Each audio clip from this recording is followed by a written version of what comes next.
There are a lot of different ways to grow tomatoes. Our approach is designed to match our specific goals and growing conditions. We have a relatively short growing season, limited space, and less than optimal sun. Given these limits, we strive to grow high yields of healthy, nutritious tomatoes that start producing early in the season, and we try to do it at a very low cost. Today I'll share from start to finish how we grow tomatoes to match our goals and growing conditions. With a short growing season and limited sun, we get the best results growing small varieties like cherry tomatoes. They're ready for harvest much earlier in the season, and they give us larger overall yields. When we grow beefsteak tomatoes, for example, they may not be ready to harvest until September. Whereas with cherries, we can start harvesting them in July and keep on harvesting them until our first frost in mid-October. That's why we grow a lot more small varieties than large ones. We also like to grow indeterminate tomatoes because they grow very tall and make great use of our vertical space. They also keep on producing until the first frost. We mostly grow heirlooms because their seeds produce true to type, which is a big plus when saving seeds. Some of our favorite heirloom cherries include Gardener's Delight, Black Cherry, and Blueberries Tomato.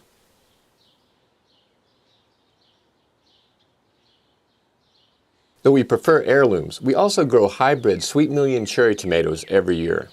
They produce higher yields than any other tomato we grow, and their fruit is delicious. Some of the larger tomatoes we're growing include Russian Black Truffle, Cherokee Purple, and Big Rainbow. Overall, we're growing 33 tomato plants this year, consisting of 15 different varieties. There are links to all of them in the description.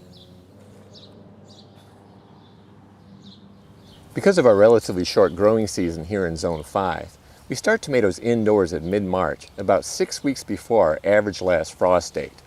This gives us much earlier and larger harvest than we get if we started seeds outdoors. We don't have enough space and south-facing windows to start tomatoes there, so instead we start them in a grow room in our basement. Our grow room setup is very basic but gets the job done. We have 3 shop lights with T8 bulbs mounted on plastic shelves. We also have 2 homemade light fixtures with 2 85-watt CFLs in each. Mylar is tacked to the wall behind the shelves to increase reflected light. Painting the wall with flat white paint would work just as well or better. We also drape white plastic in front of the shelf to reflect light and hold in heat. Our basic potting mix is 2 parts coconut coir, 1 part commercial potting mix, and 1 part worm castings from our worm bins. We find that the worm castings and organic potting mix provide more than enough nutrients, and we never use additional fertilizer. We plant tomato seeds about a ½ inch deep in 24-ounce cottage cheese and yogurt containers, with drainage holes cut in the bottom. Starting seeds in containers this size allows us to up-pot only once. We water on top until seedlings emerge. After that, we bottom water, adding about a ¼ inch of water to the bottom of the tray at a time. We keep the soil moist, but not soggy, and don't water again until the tray is dry and the top of the soil appears dry. We place pots just 1 to 2 inches below the lights. In our case, this close proximity generates enough heat for tomatoes to germinate without the use of heat mats. But if your grow room is in an unheated garage or otherwise cool location, heat mats may be needed. As the plants grow, we adjust the height of the lights so they remain a couple inches above the plants. Keeping the lights close prevents plants from getting leggy. In mid-April, we transplant tomatoes into 1-gallon containers. We put an inch or more of soil at the bottom of the gallon pot and plant the tomato deep, removing branches as needed and leaving at least 6 to 8 inches of the plant above the soil. The big advantage of up-potting at least once before transplanting tomatoes into the garden is that it allows tomatoes to develop a more extensive root system because new roots grow all along the buried portion of the stem. Our tomatoes stay in the grow room until after our last frost date. And because tomatoes can be damaged by temperatures below 45 degrees Fahrenheit, we don't move them outside until nighttime temperatures in the extended forecast are mostly above 50. Then we gradually start acclimating our plants to outdoor conditions of sunlight, wind, rain, and temperature changes. This process is called hardening off, and it has to be done gradually to prevent damage to plants. We like to start hardening off tomatoes on a cloudy day or in the early evening when the sun is lower in the sky.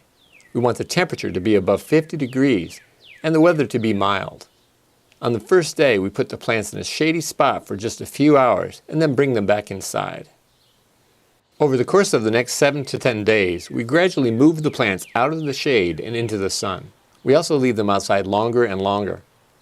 In our garden, weather permitting, tomatoes can usually handle being outside in partial shade all day by the fourth day.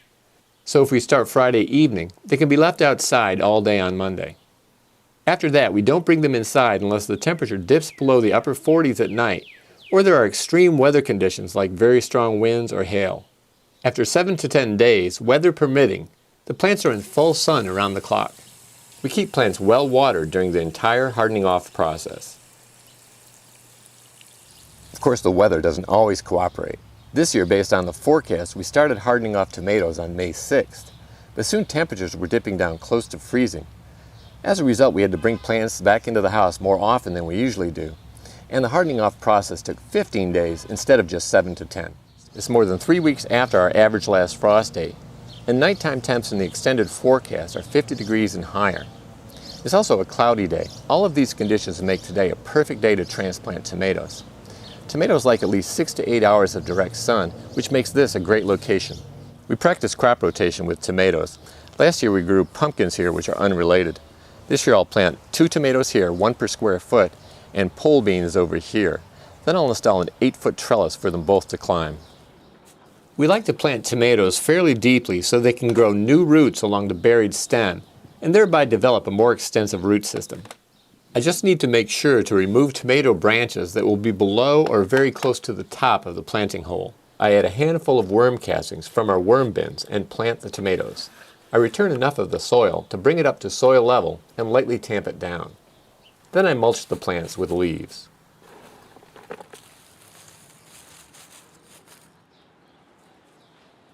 I then install the trellis, which is on the north side of the bed to minimize shading. All of the plants in front of the trellis are much shorter than indeterminate tomatoes, so the tomatoes will get plenty of sun.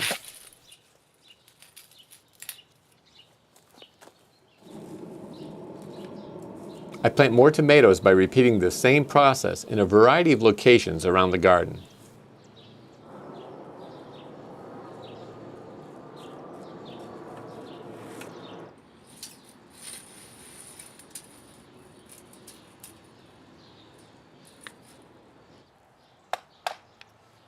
In addition to planting tomatoes on trellises on the north side of garden beds, I find nooks and crannies all over the garden where I can plant individual tomatoes. Later I'll push half-inch EMT electrical conduit into the ground near the tomato to act as a trellis. I'll tie the plant to the conduit with garden tape as it grows. To increase yields per square foot, we prune the suckers on our indeterminate tomatoes, and we plant them very intensively, just 1 per square foot along the length of our trellis. This is something I wouldn't do if we had a larger garden, but it makes sense for us since we have a goal of growing as much as we can in a small space. Pruning suckers actually reduces yields per plant, but allows us to grow far more plants in a given area, which increases yields per square foot. And with a footprint of only 1 square foot, we can find locations all over the garden where we can squeeze in a pruned plant, but couldn't possibly grow an unpruned plant, which takes up about 4 square feet. Suckers grow at the intersection of the stem and a branch.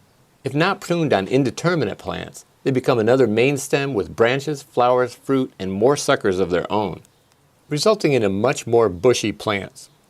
Suckers, however, should not be pruned on determinate plants.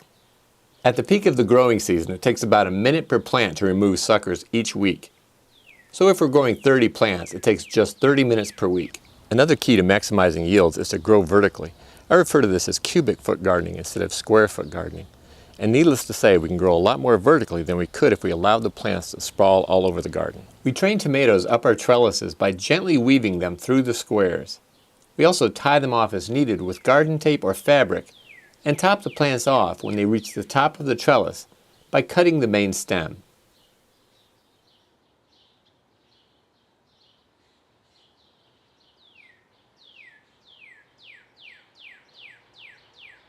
When I planted these tomatoes, I added some worm castings from our worm bins into the planting holes.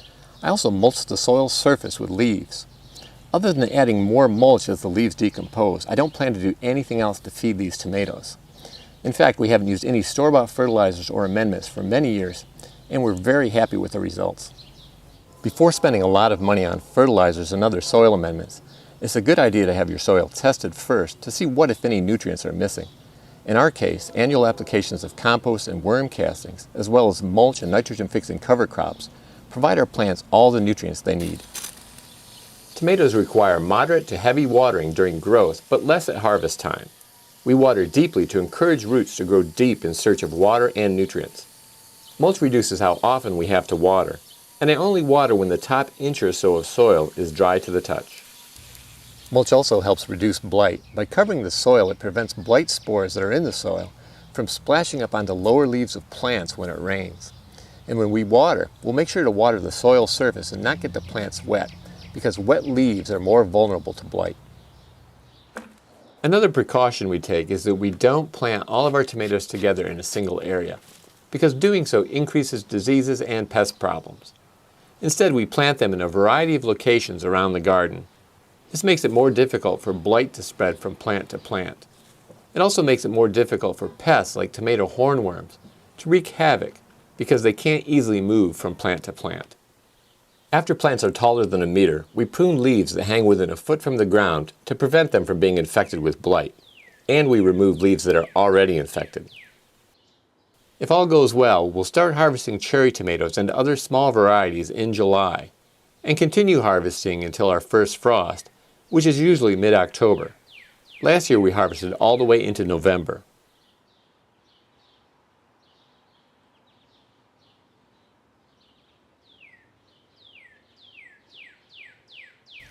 Another great thing about tomatoes is that their seeds are easy to save, and heirloom seeds produce true to type. Many of the plants we're growing this year were started from seeds that we saved last year, and we're growing so many varieties now that if I do a good job of saving seeds, I won't have to buy too many seeds in the future.